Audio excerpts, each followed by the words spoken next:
look, it's an honour for me to be here today amongst presenters and delegates alike, and thank you for Richard from CRC for giving me the opportunity to stand before you. So, the Personal Property and Securities Act. Yet another piece of legislation that we as strategic advisors need to consider when we're actually advising clients. The legislation has had a profound impact on the insolvency and turnaround world as we knew it. But look, don't ever let it be said that we followed the concept from that existed across the pitch in Shebangabang. Now, I'll just move on with the slides. Here we go. First slide for the lawyers in the room. There is one more, and you'll know when I get to it. Feel free to let me know if this adequately covers my presentation, Sean. Don't mind me. I won't mind you. No, it's all good. Thank you. You just keep going, and I'll do that, and there we go. Tremendous. Thank you. Excellent. So a little bit of history and background. The legislation was commenced on the 30th of January 2012 and saw the creation of the Personal Property Securities Register. The PPSA drives the register, which replaced more than 70 national, state and territory registers and 30 government departments. AFSA, the Australian Financial Securities Authority, administers the PPSR. It covers all personal property other than land, including both tangible and intangible property. So, in essence, the personal property security relates to a secured party taking an interest in personal property for a loan or other obligation entered into with the grantor. It should be noted, and it's important to note, that there was a 2-year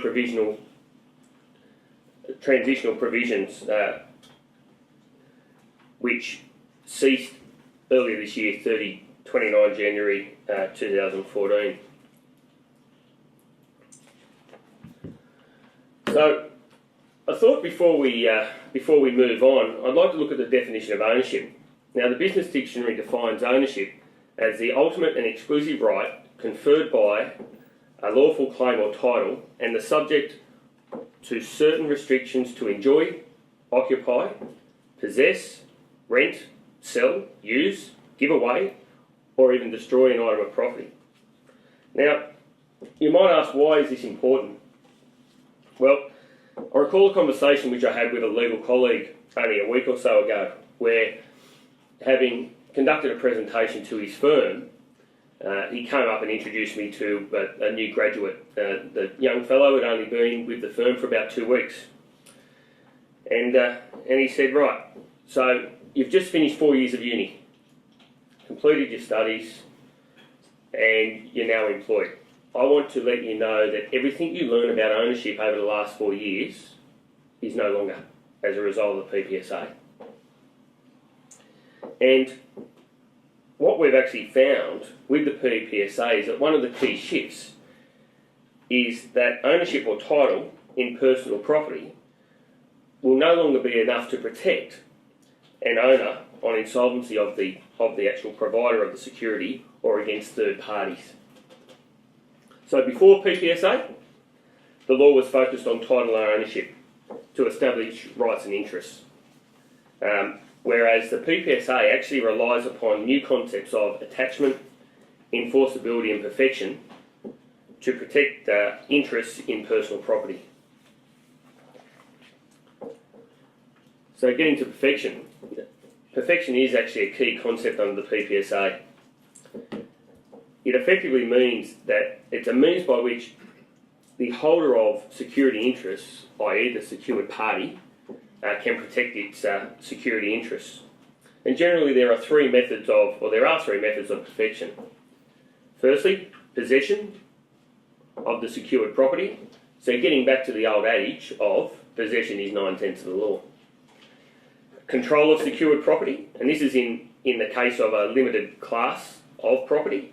I've never actually seen it in the last 2.5 years since the legislation has been out as to actually where this actually applies. Sean, have you ever come across any instances where you've seen that particular provision covered? The security property. Yeah, control over the secured property. Yeah, absolutely. I was speaking to Andrew Webber about some property that was a sports car, I think, Andrew. Yep. Whereby it wasn't controlled and registered. And it was adverse effects, obviously. Sure. And there are certain instances, particularly construction companies, there may be controlled monies accounts, retention monies that are also affected by that second class as well. And then the third class is the most important class, which is the registration of the financing statement, such as a PIMSI or a personal money security interest on the PPSR. All right, some general priority rules can be summarised as follows. Perfected security has priority over unperfected security. First to perfect has priority over later perfection, i.e. the FIFO principle, fit in or, that's out of my HR manual, first in or first out. Control has priority over registration and possession, first control over later control, and unperfected first attachment over unperfected second attachment. So getting back to that second slide for the lawyers. Look, the legislation is quite complex, but there are some key elements that advisors should be aware of. So the first one is sections 267, subsection 2 and section 267A of the PPSA, which actually relates to the vesting of security interest in the grantor upon winding up or insolvency. So effectively under these sections, a security interest can actually vest in the grantor where the security interest is not perfected and where registration of the security interest to enable perfection is not completed within the prescribed time period, which is 20 business days. Now, the outcome of that is actually loss of ownership of the property itself. So it can be very significant for the owner of a property, depending on the type of property with which they own. The priority rules are set out in section 55 and section 320 of the PPSA, and you've also got an impact on the Corporations Law and the Bankruptcy Act in regards to sections 554E of the Corps Act and section 64D and 64ZA of the Bankruptcy Act, which actually deals with claims of secured creditors in a liquidation or bankruptcy. And I'm actually going to touch on this towards the end of my presentation. All right, so asset holding entities versus operating entities. For the purposes of asset protection, mostly, advice is to our clients, keep your assets away from your operations to reduce any risk of you losing your assets, whether that be through trusts, so on and so forth. But that's the basic concept of asset protection. Assets are purchased by the asset holding entity, employed in the operating entity for the purposes of generating income.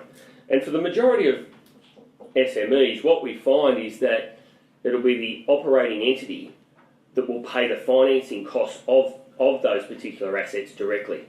It's not uncommon. In certain instances, we've seen actually a management fee agreement go through or a licensing agreement go through, which the amount paid per month generally equates to those financing costs. But for the less sophisticated business, it's a fairly loose arrangement. So should the operating entity incur financial difficulties, given the assets that are owned by another party, that actually constitutes a PPS lease under the legislation. So the impact of the PPSA on these arrangements is that if there is not a registration against the PPSR by the holding entity over the operating entity, there is a risk that ownership could be at threat upon insolvency of that operating entity. A couple of examples of that. Earlier in the year, there was a matter, particularly in relation to a PPS lease issue, Forge Group, down where there were administrators appointed, and a company called APR Energy were in fact leasing over a long-term lease arrangement some turbines to the value of about $50 million. One would suggest not insignificant.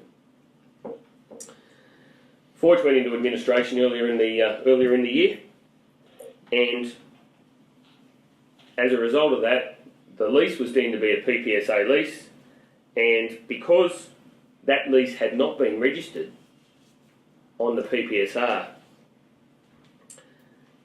it was considered that those assets had actually vested in Forge for the administrators to realise for the benefit of Forge. Now, understandably, APR Energy are not happy about the outcome. All of a sudden, they've got $50 million worth of assets at risk, and this is a matter which I don't believe has been finalised as yet, but it's certainly still within the courts to determine. But given the registration requirements, I would suggest it's going to be unlikely that they will be able to get those particular assets back. SV Partners in Brisbane had a matter earlier in the year as well to do with a franchise. And this just goes to show not only do you need to register, but the registration needs to actually be done correctly. The situation we had was we were appointed to a franchise. The franchise asserted security over the franchise and registered on the PPSR. However, instead of registering their security interest by the Australian company number, its ACN, they acknowledged that they'd registered the security interest by the Australian registered scheme number. Now, in this instance, as a result of that, the franchisor's claim as a secured creditor was rejected. However, the franchise agreement did actually provide for a first right to purchase the equipment in the event of a sale or an insolvency event or a default. So the outcome of that matter was that the assets were actually sold, and instead of the funds going to what would have been or should have been the franchisor as a secured creditor, funds were able to actually be distributed through to priority creditors, employees, for one of unpaid employee entitlements. So it's just another example of A, registration, and B, getting it right.